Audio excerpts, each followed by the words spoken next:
소개받은 주영호입니다. 분위기가 거의 뭐 대학원 세미나 수준이에요. 적정한 숫자인 것 같아서 오늘처럼 여러분 모시고 특강처럼 하기에는 굉장히 좋은 자리인 것 같습니다. 마침 여러분은 이제 모바일 시대 창업 전략이라고 하는 아주 특별한 과목의 수강생이고 또 저 분야에 관심이 많고 또 제가 우리 임 교수님께 말씀드리니까 학년층도 다양하고요.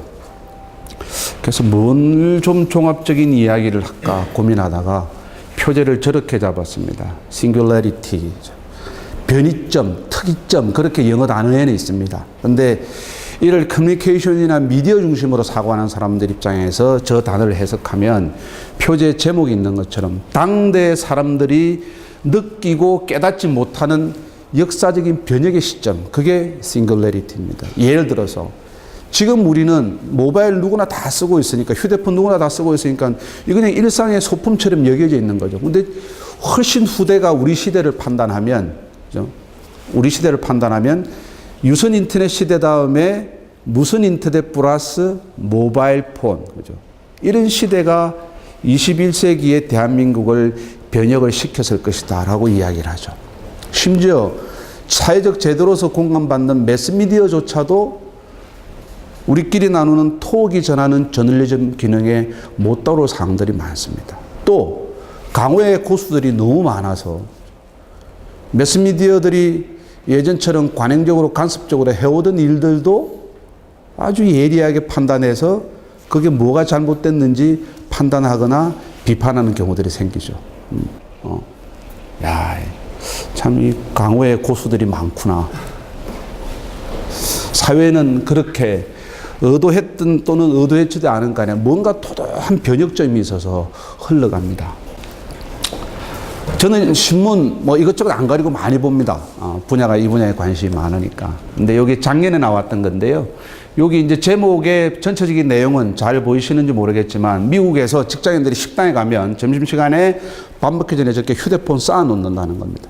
그래서 먼저 손대는 놈이 벌칙으로 박화를 내는 거죠. 얼마나 궁금하겠어요, 여러분. 그죠? 얼마나, 여러분도 지금 예를 들어서 수업 시간에 휴대폰 쓰는 경우는 없다고 저는 이제 믿고 전제를 하는데 궁금해 죽겠죠. 딩동거리는 것 같고, 그죠? 내가 꼭 참여 안 하면 안 되는 것 같고. 심지어 요즘 뭐 남녀 간에 사귈 때 대화는 카톡으로 하고, 그죠? 둘이 만나서는 그냥 커피만 먹고 헤어지는 거 아닙니까? 그죠? 근데 미국에서는 이런 게임들 해요. 근데 이제 저는 예를 들어서 이게 단순히 기술공학적이나 커뮤니케이션 미디어 현상의 일부분이겠지만은 여기에 관련되어 있는 사회적인 의미가 있을 거다라는 뭔가 의미 있는 걸 하나 찾고 싶어서 가만히 보니까 마침 제목이 이렇게 있어요. 권력자는 휴대폰에 무관심한 자다. 회사의 회장님은 자기한테 전화 온 거 휴대폰 직접 안 받겠죠. 그죠? 그럼 어디 합니까? 비서실에서 연결해 주는 거죠. 그래서 통화가 몇 번에 그 사람한테 직접 연결에 따라서 역으로 이게 사회적 권력이라는 것하고 연관해서 감안하는 이유들이 있다. 여러분 예전에 여러분 이제 연령대를 제가 유추해서 생각해 보면 아마 못 봤을 것 같아요. 예전에 우리나라 드라마들의 남녀 간의 갈등의 요소는 제일 첫 번째 70년대 드라마가 유행했을 때는 뭐인 줄 아셨습니까? 집에 우편함에 발신자의 주소가 없는 편지가 들어 있습니다. 부인 이름만 쓰이는 거죠, 그죠? 남편이 갖고 와서 얼마나 뜯어보고 싶겠어요. 뜯어보면 이제 사단이 나는 거죠, 그죠? 그래서 그게 우편의 시대 때의 사회적 갈등의 시조였습니다. 그 다음 유선전화가 많이 보급됐을 때는 어떻게 했어요? 남편이 가서 전화만 받으면 끊어집니다. 그것도 한두 번이지, 그죠? 세 번째 갔는데 갑자기 부인이 뛰어와서 남편을 밀치면서 전화를 받습니다. 불륜의 시작이죠. 요즘 드라마는 어떻습니까, 여러분? SNS, 그죠? 또는 발신자가 없는 문자, 이런 것들로. 그래서 그렇게 드라마의 갈등 구조를 보는 사람들은 마치 저처럼 이렇게 세상의 중심을 보는 사람들, 미디어가 또는 커뮤니케이션 단말이 세상 발전의 중심이 되어 있을 거라 그렇게 생각을 하는 겁니다. 그런 관점에서 이렇게 보면 휴대폰에 무관심한 사람은 권력자, 바로 전화 안 받아도 되는 사람들입니다. 높은 사장님이거나 회장님이거나. 근데 영업직 사원이거나 밖에 프로젝트를 담당하는 PM은 어떻게 해야 되겠습니까? 내가 중심 아니고 내가 어리기 때문에 늘 휴대전화를 들고 살아야 되는 관계죠. 그래서 이런 게임들도 나온다는 겁니다. 여러분 재미난 이야기로 이 우리나라 사람들하고 이태리 사람들이 연구를 해보면 실제로 그렇다고 그러는데 어떤 성향이 있냐. 여러분도 휴대전화로 친구한테나 누구한테 전화하면 뭐라고 물어보세요? 예전에 유선전화만 했을 때는 여보세요 했습니다. 그죠? 여보세요? 누구네 집이죠? 그러면 이제 예전 우리나라 드라마에 많이 나오죠. 예, 평창동입니다. 뭐, 가회동입니다. 이렇게 전화를 받는데 요즘 여러분 전화하면 어떻게 합니까? 야, 전화 받을 수 있냐? 커뮤니케이션 상황에 관련되어 있는 점검을 최초로 하는 겁니다. 그게 이제 국민성하고 연관해서 하는 사람들은 이태리 사람들 우리만큼 조급하다 그래요. 급하다 그래요. 이태리하고 우리나라 사람들이 전화 오면 첫 번째 물어본 말이 야, 통화할 수 있냐? 그 다음 두 번째로 많이 물어본 말이 뭐겠어요? 야, 너 어디냐? 그건 결과적으로 통화가 가능하냐? 나는 커뮤니케이션 가능하냐를 물어보는 거죠. 결과적으로 그게 커뮤니케이션을 하기 위한 전 단계로 휴대폰이 연결됐으면 예전 같으면 바로 통화를 하면 되는데 이제는 상대 상황에 관련된 걸 물어보는 상황이 됐다.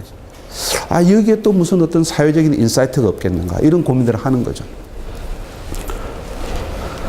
한양대학교 에리카 캠퍼스에 계시는 윤영민 교수님이 저랑 페이스북 친구인데 이분이 써놓으신 글이 있어요. 제레미 리프킨이라고 하는 이 사회문학 비평가인데 사진을 매일 찍죠. 여러분, 우리보다 이 학생들이 주로 많이 찍는다. 셀카 많이 찍고, 그죠? 다른 데는 괜찮습니다만은 사람 많은 지하철에서도 찍고 길거리 가도 찍고 하여튼 많이 봅니다. 저는 남이 찍어줘야 찍히는 사람인데 셀카를 많이 찍는데 이거 제레미 리프킨이라고 하는 사람이 이 용어를 적흥적 사회에서의 연극적 자아다. 내가 마치 그 사회에서 어떤 역할을 수행하고 있는 것처럼 늘 남한테 보이고 싶어 한다는 개념으로 설명하는 거예요. 단순히 저게 셀카 이렇게 개념이 아니라 사회인문학적인 통찰력을 넣어서 설명을 하면은 윤 교수님처럼 이렇게 설명하는데 고립된 자아에서 타인과의 관계를 설명하는 행위의 하나로 이른바 셀카짓을 많이 하더라 이겁니다. 여러분 많이 쓰는 휴대폰 애플리케이션 가운데서 이른바 사진 앱들죠. 많이 쓰죠. 아, 이게 단순히 재미가 아니라 뭔가 이 행위가 당신이 하는 행위가 사회적으로 어떤 의미가 있다라고 설명할 수 있으면 그죠. 다음에 비즈니스 모델로 발전할 수 있거나 또 다른 형태의 사회적 관계를 구축하는 수단으로 발전할 수 있다. 이런 것들입니다. 제가 이 두 장의 장표를 우리 수업하고 100% 연관이 있으라고는 자신이 못하면서도 설명을 드리는 이유는 나중에 결론적인 장표에서 여러분한테 제가 선배로서 제언드릴 몇 가지의 사항 중에 하나가 첫째, 사회에 대한 관심과 소비시장에 대한 이해, 그 다음에 소비시장에 대한 조사 이런 것들을 열심히 해보자고 하는 뜻으로 말씀을 드리는데 도처의 고수가 있어서 내가 늘 책보다도 페이스북에서 하루의 일과를 시작하고 하루의 지식을 배우듯이 여러분들도 주위에 있는 수없이 많은 자료에서 그런 일들을 배워갔으면 하는 겁니다. 그게 결과적으로 우리가 하는 수업에서 나중에 결론적으로 윤 교수님이 여러분한테 제시하는 그 여러 가지 인생의 패러다임 가운데서도 하나에 포함되지 않을까라는 생각 제가 미리 유추해서 여러분한테 말씀을 드렸습니다. 요즘 또 재미있는 사회현상 하나 가운데서 예전에 저희 세대는 이렇게 했습니다. 야, 어제 TV 봤냐? 어제 뉴스 봤냐? 아마 여러분 이렇게 안 물어볼 것 같아요. 특정 채널을 꼭 집어서, 그죠? 야, 어제 SBS 봤냐? 어제 KBS 봤냐? 그 다음에 특정 프로그램으로, 야, 어제 별거대 봤어? 이렇게 되다가 3년 전부터 스마트폰으로 매스미디어가 만든 콘텐츠를 즐겨 시청하는 이른바 매스미디어 이꼴 모바일폰 현상이 등치화되면서부터 많은 사람들이 어떻게 생각하면 야, 어제 그 장면 봤냐? 클립으로 이야기를 합니다. 그죠? 클립으로. 그죠? 통째로 볼 필요 없죠. 그 하이라이트만 보면 되죠. 그죠? 자, 정해진 규격의 시간으로 사회적 제도라는 방송사가 전달하는 메시지에서 이제 여러분이 취사 선택해서 보시는 클립의 시대로 넘어왔던 겁니다. 유튜브가 또는 싸이가 전 세계적으로 유명한 가수가 될 수 있던 건 예전처럼 CD 음반, LP 음반 수출하고 수입하고 해서 만들고 팔고 하는 시대에서는 우리나라처럼 배급망이 없던 음악 산업 구조에서는 전혀 불가능한 구조였습니다. 유튜브라는 데에서 저작권 관련 없이 클립으로 내 뮤직비디오를 마음대로 실어서 보시라고 개방했기 때문에 결과적으로 대한민국에서 빌보드 차트 2위에 8주 또는 16주 조회수 몇십억 건 이상을 기록하는 이른바 글로벌한 가수가 나온 거죠. 자, 다시 설명하면 맨 처음에 그죠. 스마트폰 쌓아놓기. 스마트폰은 전화를 몇 번 만에 받느냐는 사회적 권력을 설명하는 거다. 그죠. 또 셀카 놀이를 이런저런 의미로 설명하는 제레미 러프킨의 이야기. 텔레비 봤냐? SBS 봤냐? 특정 프로그램 봤냐? 아니 그 프로그램 중에서 그 장면 봤냐? 이렇게 되어 있는 6장의 장표에서 여러분이 느끼는 하나의 인사이트가 있으면 좋겠는데 아직까지 제 강의의 기조가 이렇게 왔다 갔다 파장을 일으키고 있으니까 도대체 저 특강하는 저 선생이 나한테 이야기를 하고 싶은 게 뭘까라고 의심하거나 아직까지 100% 와닿지 않는 게 있을 겁니다. 제가 두 가지는 강조했습니다. 사회적 제도로서의 매스미디어, 그죠? 그 다음에 이게 힘이 매스미디어가 아니라 모바일로 옮겨오는 시대 아니겠느냐.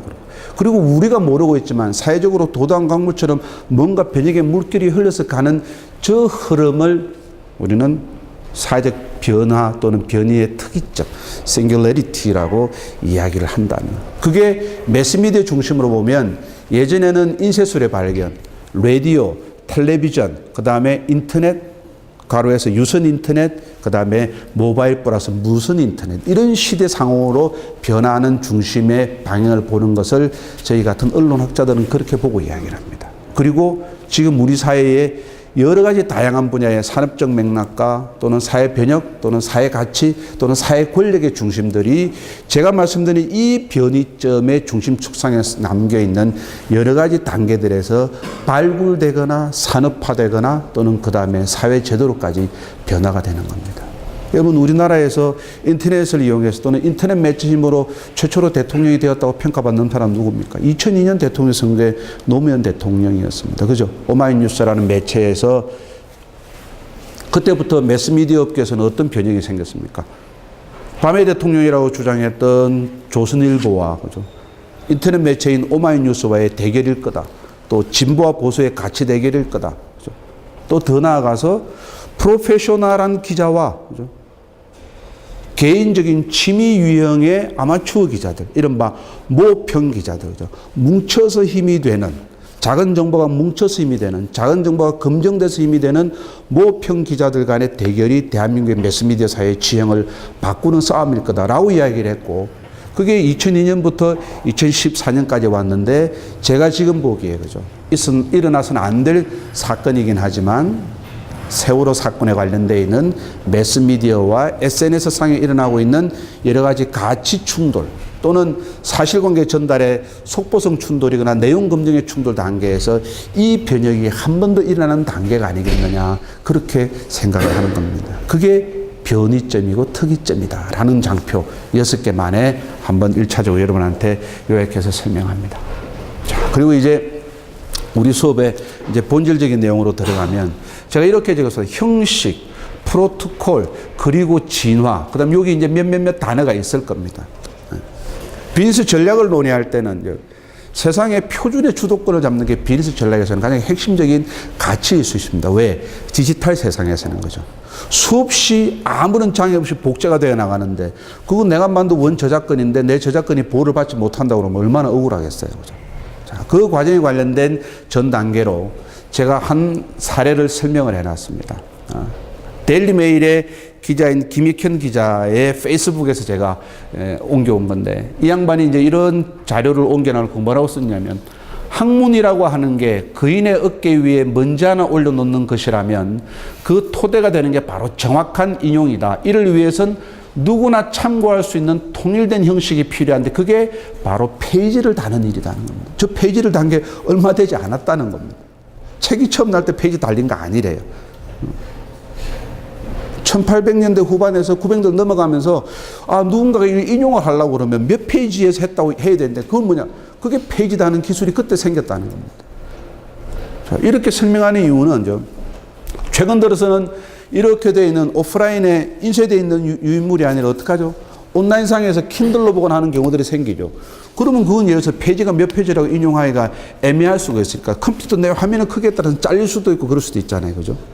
그러면 어떻게 하냐면 최근에는 이렇게 캐릭터 뷰 그래가지고 인용되는 이 예를 들어서 이만큼의 단락이 어느 페이지 또는 전체 흐름에서 어디 위치한지를 식별하는 보호를 넣어서 이를 캐릭터 뷰라는 개념까지 넣어가지고 절대 그 양반이 인용하는 사람이 실수하지 않도록 또는 다르게 말하면 인용의 정도가 아주 정확할 수 있도록 개념적으로 가이드라인을 한다는 겁니다.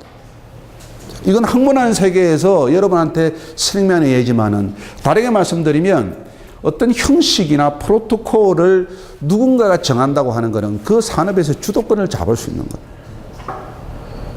그래서 비즈니스 할 적에 특히 우리처럼 모바일 관련된 이야기를 많이 할 적에 많은 사람들이 창업하겠다 뭐 하겠다 그러면 누군가에게 융자를 받으러 가거나 투자를 받을 때 네 기술이 유일한 거냐 물어보잖아요. 그죠? 당신 기술이 유일한 거냐? 특허 있느냐? 그죠? 그 다음에 산업화할 수 있느냐?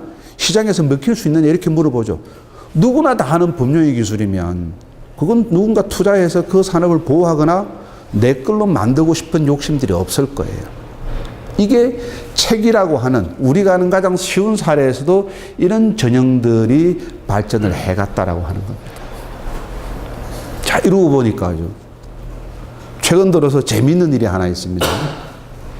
장표상으로 내용이 좀 튄 것 같지만 하나 자극을 주고받기 위해서 필요한 내용들이 그겁니다.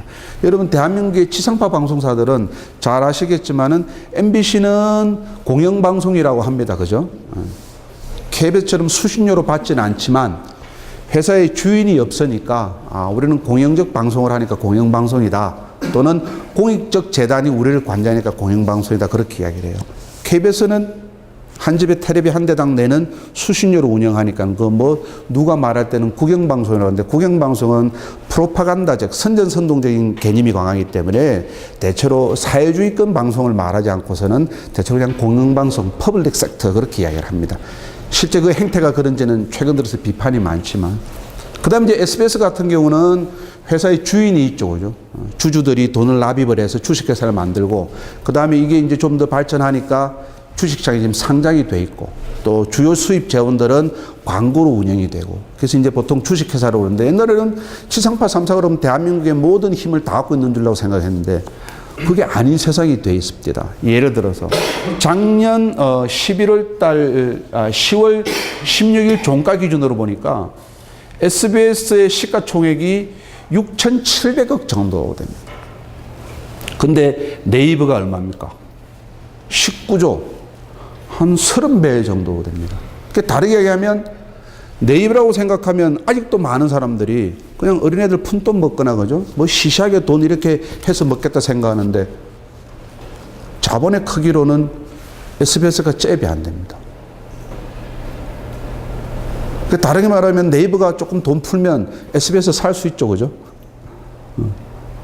주식을 30%만 매집해서 사면 됩니다. SBS가 6,900억 정도가 10월 16일 날 시가총액이었는데 실제로 작년에는 열심히 해서 우리가 저렇게 보는 막 그렇게 막 난다긴다는 기자들과 PD는 저 회사가 깨끗 버린 돈이 한 7,200억 정도 됩니다. KT의 영동 전화욱이 벌어들이는 돈 그 정도 됩니다. 사회적 이 부의 크기나 또는 영향의 크기하고는 전혀 다른 세상이 예전에는 저게 동일하게 갔었습니다. 근데 이제는 그렇지 않은 세상이 됐습니다. 최근 들어서 여러분 박근혜 정부가 출범하고 난 다음에 새누리당에서 언론관련법을 개정하려고 할 때 가장 많이 힘을 주어서 설명했던 게 뭐였습니까? 네이버가 단순히 기사를 게더링하는 줄을 세우는 포털의 개념이 아니라 언론사일 것이다라고 생각해서 네이버에 압력을 굉장히 많이 가했었죠. 그죠? 왜? 저게 1차적으로 뜨질 않으면 사회적 관심에서 멀어져 버리니까 정치인들은 죽겠는 거죠. 그죠? 그 다음 단계 뭐냐? 긍정적인 내용보다도 부정적인 거. 어뷰징을 유도하는 그런 기사들이 앞장서니까 정치인들의 좋은 의견보다도 비행 또는 추행 또는 실수, 그죠? 뒷이야기 이런 것들만 많이 나오니까 네이버가 눈에 가시였던 거죠. 이렇게 세상이 변했습니다. 그리고 이제 나중에 또 한 번 더 설명하겠습니다만은 여기 이렇게 보시면 그죠? 미국의 136억이 아니라 136년 전통의 워싱턴 포스트가 여러분 제프 베조스 누군지 아시죠? 그죠? 아마존의 창업자. 저 양반이 얼마에 샀습니까? 2억 5천만 불에 샀는데 여러분하고 나하고 절개하는 페이스북은 그죠? 직원 10명밖에 되는 인스타그램을 10억 달러에 샀습니다.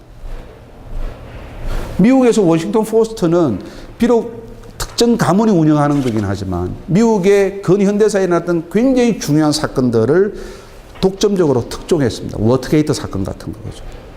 대통령이 상대방 후보의 대통령 선거전략 사무실에 도청 장치를 달아서 몰래 들은 내용을 갖다가 워싱턴 포스트가 특종을 해서 여러분 잘 아시는 여러분한테는 잘 기억이 안 나겠지만 닉슨 대통령이라고 하는 사람 하야를 시켰습니다. 그러고 난 다음에 제럴드 포드라는 부통령이 했죠. 미국 역사상 현직 대통령이 하야를 당한 두 번째 사건인 걸로 저는 기억을 합니다. 그런 역사를 갖고 있는 회사를 겨우 그냥 2억 한 5천만 불, 2,660억 정도의 이 회사가 거래가 되고 있는데 페이스북은 10명인데 10억 달러. 어른들이 보기에는 아직도 야, 니 뭐하냐? 거기 뭐 먹을 게 나오냐 그러는데 세상의 커뮤니케이션 미디어의 중심은 저렇게 산업적으로도 내용적으로도 바뀌어가는 현상들이 생기더라고요.